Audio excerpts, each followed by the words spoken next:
Welcome to சந்தா சமையல். நம்ம இன்றைக்கி பச்சை பட்டாணி கிரேவி எப்படி செய்கிறது பார்க்கலாம். ஒரு கைப்பிடி அளவு பச்சை பட்டாணி எடுத்திருக்கேன். பச்சை பட்டாணி வாஷ் பண்ணி எடுத்திருக்கேன்.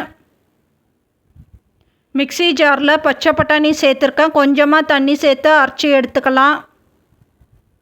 இப்போ அரைச்சி எடுத்திருக்கேன். இதை ஒரு பிளேட்டுக்கு மாற்றிக்கலாம். மிக்ஸி ஜாரில் ஒரு கைப்பிடி அளவு கொத்தமல்லி சேர்த்துக்கலாம். ஒரு துண்டு இஞ்சி சேர்த்துக்கலாம். 2 பச்சை மிளகா சேர்த்துக்கலாம்.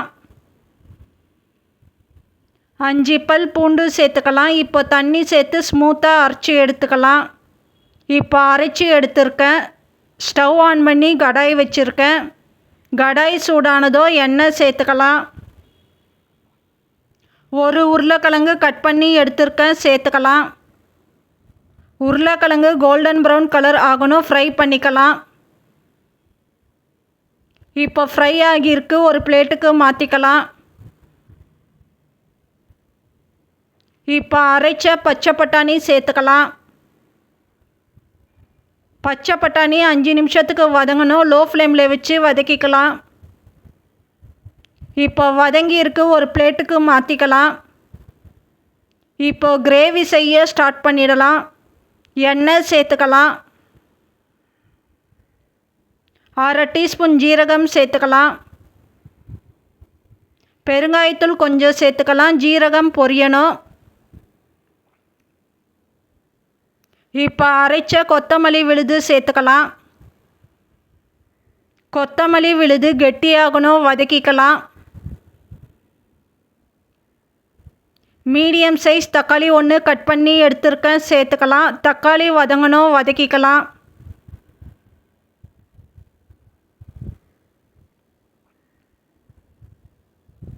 இப்போ அரைச்சி வதக்கின பச்சை பட்டாணி சேர்த்துக்கலாம். ஃப்ரை பண்ண உருளைக்கிழங்கு சேர்த்துக்கலாம். ஒரு கைப்பிடி அளவு பச்சை பட்டாணி வாஷ் பண்ணி எடுத்துருக்கேன், சேர்த்துக்கலாம். 1/2 டீஸ்பூன் மிளகாய்த்தூள் சேர்த்துக்கலாம். 1 டீஸ்பூன் தனியாத்தூள் சேர்த்துக்கலாம். 1/4 டீஸ்பூன் கரம் மசாலா சேர்த்துக்கலாம். 1/4 டீஸ்பூன் மஞ்சத்தூள் சேர்த்துக்கலாம். உப்பு தேவையான அளவு சேர்த்துக்கலாம். உப்பு சேர்த்துட்டு மிக்ஸ் பண்ணிக்கலாம். இப்போ 2 நிமிஷத்துக்கு வதக்கிக்கலாம்.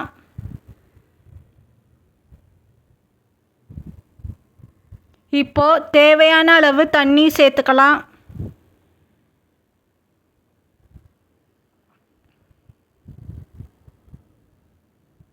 தண்ணி சேர்த்துட்டு மிக்ஸ் பண்ணிக்கலாம். மிளகாய்த்தூள் பச்சை ஸ்மெல் போகணும். பச்சை பட்டாணி வேக விடணும்.